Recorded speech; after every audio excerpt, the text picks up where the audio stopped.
YouTube, what's going on, friends and family? It's your boy Tim here, back again from Credit Kingdom, and I'm here again with some more sauce, some more information. Knowledge is power, credit is power. Cash is good, credit is credit is even better. So, subscribe to the channel, like the channel, and leave any comments or questions for me if you have any concern. You also find me on Facebook at Credit Kingdom, which is the link is in the description below.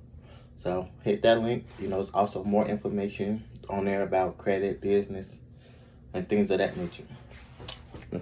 And today I want to talk about the pillars of a business structure, such as how to handle your business properly and professionally, so that you could get set up to receive funding, such as from the banks, credit unions, or even private lenders as such. So today I want to just get into it. So I first want to mention that if you want to create a business, a business can be anything. You can be selling lemonade, you can be selling socks, reselling shoes, and create a business out of it, such as, come up with a name.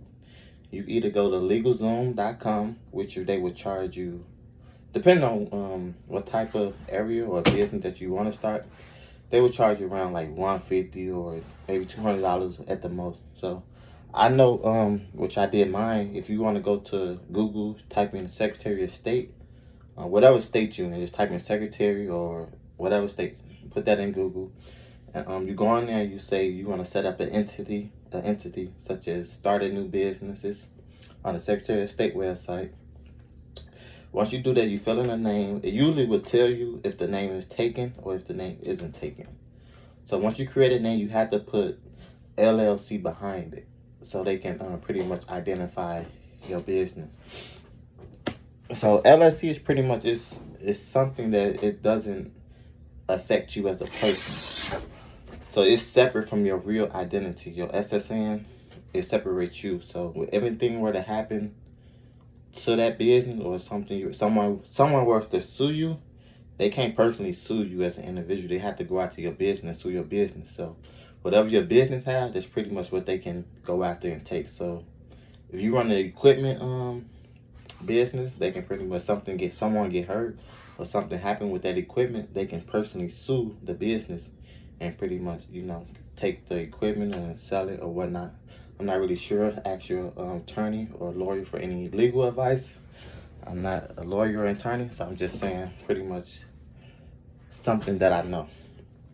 So once you create your name, they'll either give you a standard. Well, depending on your choice, you can do a standard or you can do it expedited. So standard usually take like a week or so in order to get your articles organization ready. And after, if you want to do the expedited, they give you to like the next 2 to 3 days where you can get your articles organization. It's a bit more. It's a fee, probably about $250 that they'll charge you at the Secretary of State. And then once that's all settled, when you get that article organization in your email address, you can then head over to the IRS.gov. And what you want to go here to do to get your EIN number, which is stand for the Employee Identification Number. So this is what identify your business as well too. Just like your SSN identify you as a person, the EIN is for the business. It tells you what business is, who created the business, as such. If people want to look deeply into that. Once you get your EIN number, you can then go over to your Duns and Bradstreet, which is the largest reporting agency for business credit.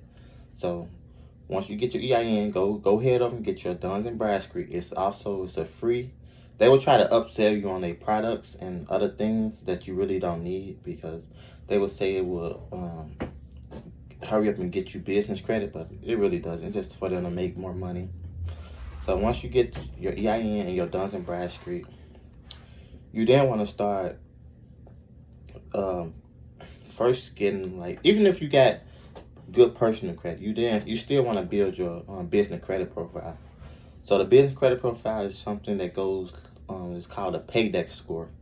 So a paydex score goes from 0 to 100. Just like on a personal side, it goes from maybe 400 or 300 to 850 On the business side, it's 0 to 100, and it's very easy to establish and build. All you have to do is pretty much start getting the net 30 account. I would say pretty. If your personal credit is not so well, you want to get personal vendor account. With your vendor accounts, it can be a net 10, net 15, 30, 60. So basically, these nets accounts just tell you how soon you have to repay your debt. So you have to service your debt within 30 days, 15 days, 10 days. And the people who's just always in a hurry, who really want to quickly bill, I would suggest that you get, net 10, net 15 account with the vendors.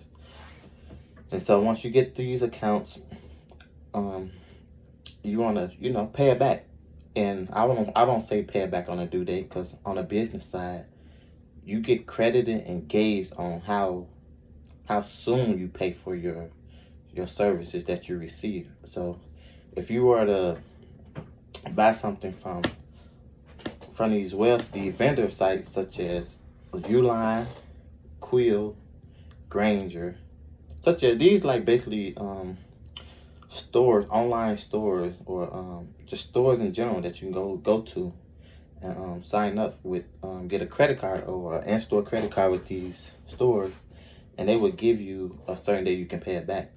So once you start making payment, and the sooner you pay, the better, because lenders and credit, they want their money early, just like you want to receive your money early from your job, your paycheck. I mean, they the same with them. So the earlier you pay, the better, and they more likely to report to the credit bureaus such as Experian Business and Equifax Business, and as I say, the Duns and Bradstreet. So once you start getting these accounts, you pay them back, and they will report your payments to these credit bureaus. And the good thing about business is that you don't have to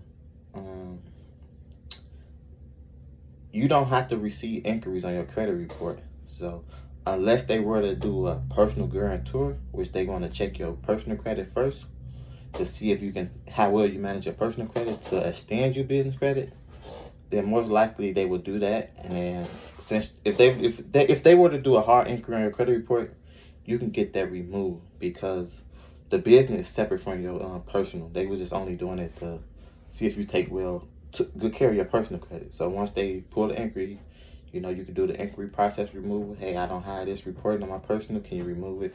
And more likely, since they won't see that business line reporting on your personal credit, they would have to remove it. But I don't want to get too much off topic. But yeah, like I was saying with the vendor accounts, you want to have these different accounts with these different stores, and it depends how fast you want to build it. You want to get the net 10, net 15s, but if you want to just take your time, get the net 30s, net 60s. The more money you have, the more money you can play with this stuff. So the better. So the second process would be, basically tier 2, and tier 2 pretty much is when you can actually get what's that? Where you can get the in-store card. And when I say in-store card, I mean places like Walmart, Sam's Club, Best Buy, things of that nature. You can start getting business credit cards for them in stores in general, rather than online stores. You can start with one of these stores like that, and once they extend your credit, you do the same thing. You use some of it. You maybe want to go buy some products for your businesses, and another thing, you don't get penalized for using too much of your utilization of your credit card, your business credit card. So on the personal side, if you were to use or max out your credit card, you would get penalized. They would deduct a lot of points from your credit report. But on the business side, there's no such thing as utilization, because they want you to use money for your businesses. So they more likely to, as long as you pay it back, that's all they care about. You paying it back on time and early. So utilization and inquiries don't really play a major role. Well, they don't play a role on the business side of things anyway. So the next thing is pretty much tier tier 3. And tier 3 is actually the bank's funding and credit union, where you can start getting these large amounts of loans and credit cards. And since you should be at over 80 paydex score now, so anything over 80 or even 100, that's excellent for a business. And given that your personal credit is excellent as well, that's a whole nother ball game right there. So once you do start getting to tier 3, getting the banks and credit cards and loans, you can really, go open up your own little store of your business. So you can start getting buildings. You can go invest into real estate. Buying wholesaling houses, buying a house for $10,000, fixing it up, flipping it, things of that, paying the contractors. So that's a whole nother video I'm gonna make about that one as well. Wholesaling. Next thing I want to talk about is, once you get all these completed and done, you want to track your, you can also track your paydex score on nav.com, nav.com. You want to set up your account there. So you want to put your personal information in, such as your business information. And then once you have that created, you can pretty much see what's reporting to what business credit bureau and how well you are paying. And once all that is completed, you pretty much you on a road to climb your way up the ladder.